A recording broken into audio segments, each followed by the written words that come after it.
Hey, this is me. Today I'm here with my June wrap-up. I don't want to sound too excited because I did this in March and I jinxed myself, but I think, fingers crossed, that I'm getting out of the slump. I don't know. I just drove at the end of June. We're a couple of days into July. I just have been so much more in a reading mood, and I've been reading every single day, even if it was only just a little bit, because that day I wasn't really in that mood. So I don't know. I'm thinking of finally getting out of it, and I'm happy because I didn't like being in the reading slump. So yeah, let's start off this wrap up with stats. In total, I read 7 books in the month of June, which amounted to 1,989 pages, which is 66.6 pages per day, and 285.43 pages per book on average. So that's a low average per book. I know that, but you know, sometimes you gotta start off with the shorter books. I apologize for the weather. I don't know if you can hear it, but I can't do anything about it. For the format, I read 2 books I owned and 5 galleys that I got from NanGalley. I'm very behind on them, so I'm trying to catch up and always have a galley going and I'm reading as well as a physical at this point, but galley reading is my main priority. For star ratings, we're a little bit all over the place. I have 1 2-star, 2 3 stars, 1 4-star, and 3 5 stars, which amounts to an average rating of 3.86, which is really good, so I'm still happy with that. All the books I read this month were by female authors, which is the first time that's ever happened, I think. I had read 1 middle grade, 5 young adults, and 1 adult book. Then for genres, I have 3 contemporaries, 1 nonfiction, 2 fantasy novels, and 1 graphic novel. So yeah, let's just get into this wrap up and break down each book that I read. First up, we have Cheer Up, Love and Pompoms by Crystal Frasier and Val Wise, which I gave 5 out of 5 stars, and this guy I got from NanGalley. This one doesn't come out for a little while, but I don't know, I was feeling very slumpy, and something that usually helps is finishing things. So as this is a graphic novel, I thought I just read it, and I don't regret it, because like I said, I gave 5 out of 5 stars. This graphic novel follows 2 girls, and they used to be like really close friends, but like recently they've just kind of like grown apart very naturally. And one of the girls is the cheer captain, and she's transgender, and ever since she came out, like, people have been treating her differently, and she doesn't really like that. And then we follow our other main character, who has really good grades, but her chances of getting into a college are low because she doesn't really participate in anything like group activities. She's very like an individual, and a lot of people like her, so she kind of gets forced to go on the cheer squad, and that makes her reconnect with the other main character, as well as just, I don't know, having a fun time, enjoying the group spirit that comes from being in a cheer squad, I guess. And yeah, I thought this is really great. This is always, I've seen this a couple of times in my Goodreads feed from people that I followed that read it, and it always just came across to me as just like a cute sapphic romance, which it is that, but there's also so much more to it. This book follows mainly on like our transgender character, and how a lot of people since she's came out have been treating like very differently, not like badly. Like, she does deal with some transphobia throughout the book, but most of the people like tweet her, like, are very accepting of her, but they kind of go a little bit overboard in that acceptance and protectiveness, I guess, and she just kind of feels like she can't really be her own person anymore because everyone like has an opinion about her, I guess. And I really liked the discussions around that, and it's something I haven't seen a lot. I've read a couple of books with transgender characters, and most of the time it's about the transphobia that they face, which, you know, is also important, but I also just liked having it like, here are the people who are like very accepting and love you no matter what, but with that love they kind of go overboard, and that also creates issues. And I thought that was something, like I said, I haven't seen before, and I really liked the discussions around that. I also loved just like the swan female friendship group that was in this book. I feel like often cheer squads are portrayed as like catty and mean, and I'm sure like that definitely exists out there, but I also liked that in this book they were just like one big friendship group and like worked together on everything and made sure everyone was happy and everyone was comfortable. And I don't know, I really liked that. And then of course I also just loved the relationship between our 2 main characters, which this whole thing is mainly about, and yeah, I'm glad I read it. And then moving on to another galley that I definitely could have waited to read, but I didn't. And it's Goodnight Stories for Rebel Girls, 100 Real-Life Tales of Black Girl Magic by Jestine, Ware, Diana Odero, Sonja Thomas, and Lily Workneh. I'm sorry if I mispronounced anything. But yeah, give this also 5 out of 5 stars, and like I said before, it's a kid I got from that galley. This is one that I got accepted for and immediately read, which doesn't happen often. Because usually I wait close until like the release time, and like I said, this isn't coming out until September, and I definitely have books that are already out that I should have read before this, but I love this series of books so much that I just couldn't keep myself from reading it, and I read it in 2 days, and I really love it. If you don't know, the Goodnight Stories for Rebel Girls books are books that are collections of like these one-page stories about like a bunch of different women throughout history. This one focuses only on Black women, which is in the title. I don't know, I really like it. I feel like they always have a great selection of women, very diversely in age, in place in the world, and in time, and in like profession. Like there's a lot of women from STEM, but there's also a lot of women in sports and activism, like in arts, like everything. And there's a lot of women like I know, and there's also a lot of women I don't. I just always love learning, and I like the way these stories are told. They're told like bedtime stories. Most of them actually start like once upon a time, and I don't know, I really like it. I also like that it's like very short. Every story also has like artwork of that person next to it, which is also created by a diverse selection of women. I feel like I believe in this one is also only Black women. I'm not entirely sure, but I really love these books. I have 2 physically, and then I've read 2 from not get it before. And what I also liked that was the first time in this book is at the end they also had like a short like recap of other Black women that have been in the previous 3 books, and I don't know, I really like that included in this as well. Moving on, we have The Luckiest K by Laura Jane Williams, which I gave 2 out of 5 stars, and is another galley I got from that galley. This follows a woman who was left at the altar, and like she's been with this guy like for a really big part of her life, so it kind of came out of nowhere, and then kind of like the guy disappears, and as a compensation, her what would have been parents-in-law, they pay for like the whole honeymoon, so they, as a compensation for the guy running away, let her go on this honeymoon still. And she takes this guy that, because there's a little bit of time between like the wedding and the honeymoon, and in that time she starts doing like these workout things, and there she meets this guy that she knew from like way back in the day at camp, and they kind of reconnect, and she's just randomly on a whim drunkenly one night just like, hey, you should come with me on my honeymoon because otherwise it would be very boring and lonely. So yeah, she goes on a honeymoon with someone she didn't marry and it's a romance, I guess, but it also mainly focuses a lot on our main character's character development, like kind of finding who she is without this guy that she has spent a big chunk of her life with. And yeah, I really liked the first half of this book. I mean, I still had some problems in the first half. I feel like the friendship group in this was a little like too preachy and woke, you know. Sometimes it just feels forced into books, and like I kind of felt that with, and maybe in this friendship they kind of went on rants, and it was like, okay, I get girl empowerment, especially after you just been left at the altar, but like, can we tone it down just a little bit, because this kind of just feels shoehorned in. But for the rest, I did have fun with the first half of the book, because I feel like the dynamic between the main character and like the love interest was very interesting. I liked her having to like kind of rediscover how to do everything just like on your own after like being with someone for so long. I thought that was very interesting, and the start of the honeymoon was also very fun. I don't know, just had a lot of fun with it. And then the second half, I don't know what happened, but they lost me. I just didn't have the fun anymore. And like the moment they got together that's the exact moment I stopped liking this book.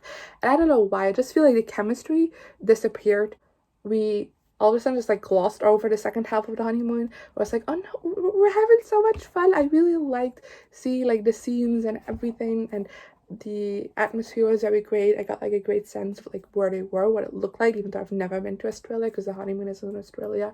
It was so much fun. And then just like the second half of the honeymoon when they got together, they were just like, you don't need information on this, let's just like summarize it a little bit.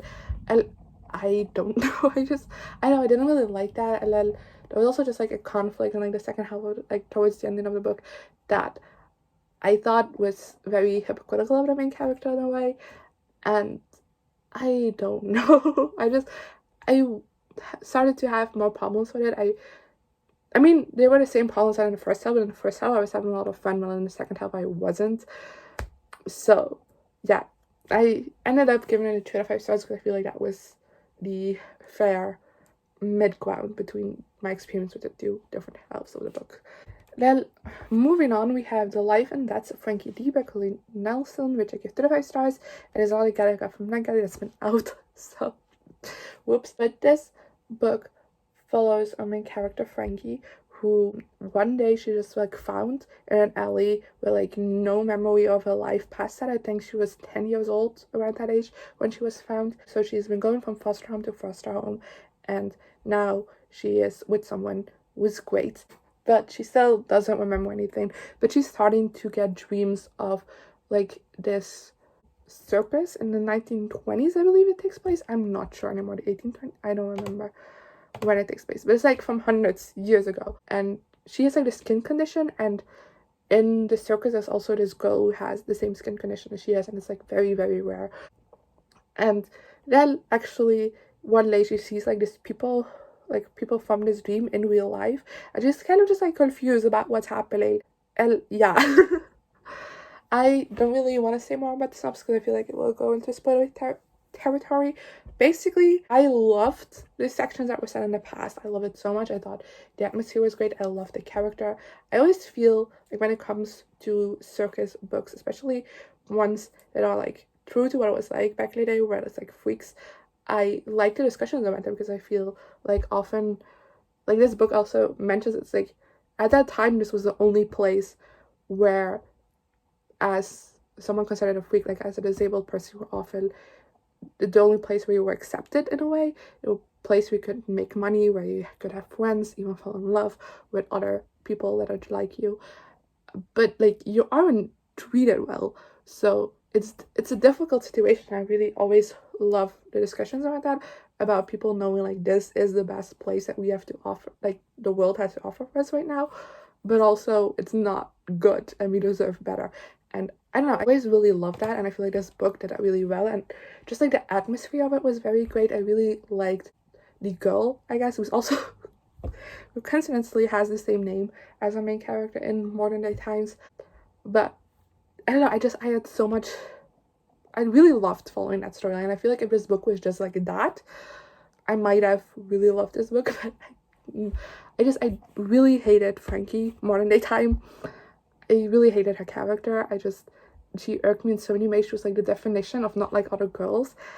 I hate that so much. And like the worst thing is that like the author tried to make us believe that the God's Style and Comic-Con are 2 of the rarest things in the world, and everyone doesn't really know about it and thinks you're a freak if you do. And I'm like, okay, it could get someone being like full on hardcore goth like our main character was. I could get being that person, being a bit of an outsider. That's something I can understand. But no one knowing Comic-Con? Are you kidding me? I don't know why the author tried to pretend like Comic-Con was such a niche thing that nobody knew about. It frustrated me a lot. But yeah, it contributed even more to our main character's not like other girls lifestyle. She was constantly, also very hypocritical by the way, because she constantly berated these other girls for like not really understanding her, not taking a chance to know her, and like making judgments just on like seeing her once. It's like, babe, you're doing the exact same thing to everyone else, shut up.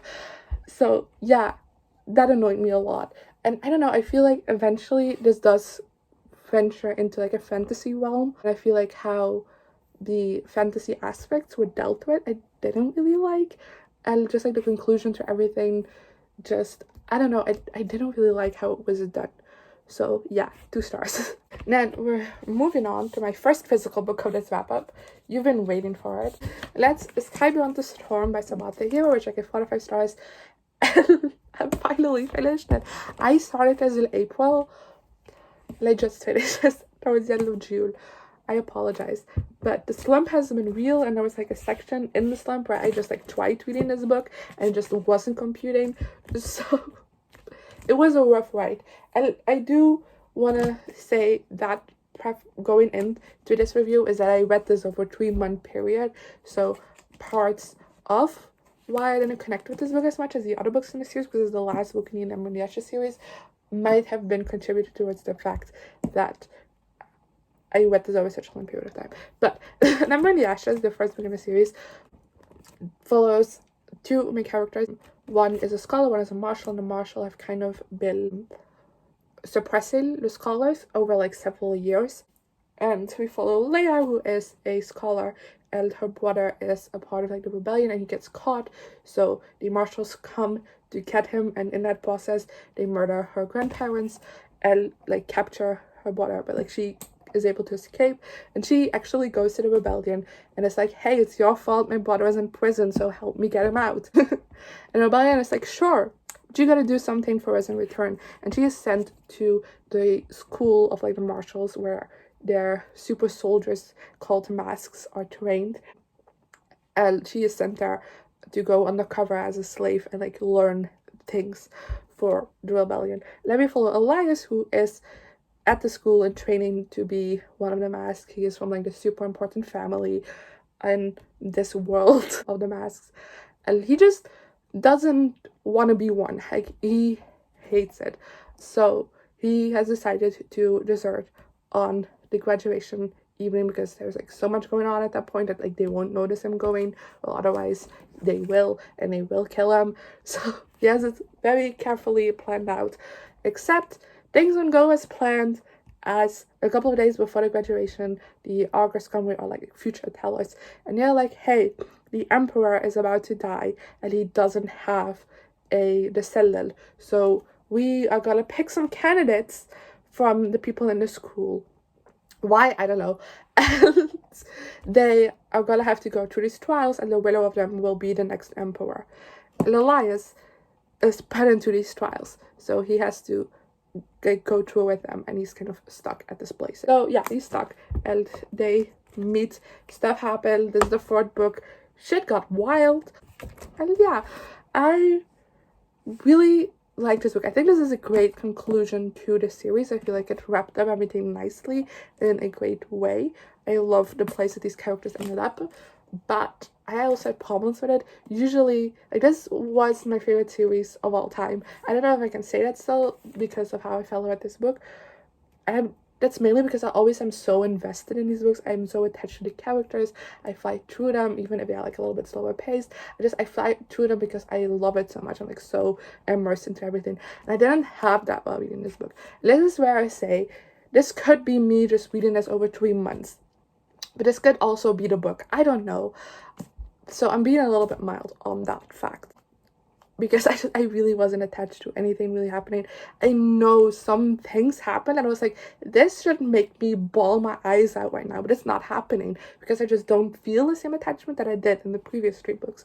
But yeah, on top of that, I also just felt like this is a little bit long and a little bit repetitive, and there were points where I feel like we could be wrapping this up right now, but we're not doing that. Why are we not doing that?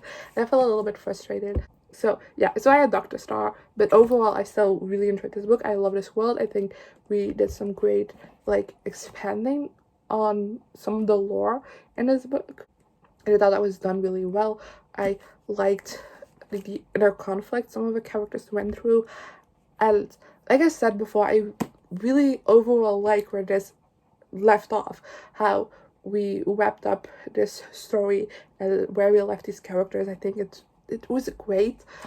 I don't know, I had some problems with it, and I feel bad about it because I love the rest of the series so much. The next book I read in the month of June is Another Summer by Casie Bazay, which I give 2 out of 5 stars, and is another guy I got from NetGalley. This book follows 2 girls who are cousins, and they hate each other because their mothers hate each other. That's the only reason. So to say this real quick, the mothers according to me, have a valid reason to not like each other and not want to interact with each other, but like our main characters are really treating the other like the scum of the earth without really having a valid reason to hate each other, because they don't even know the true reason why the moms hate each other.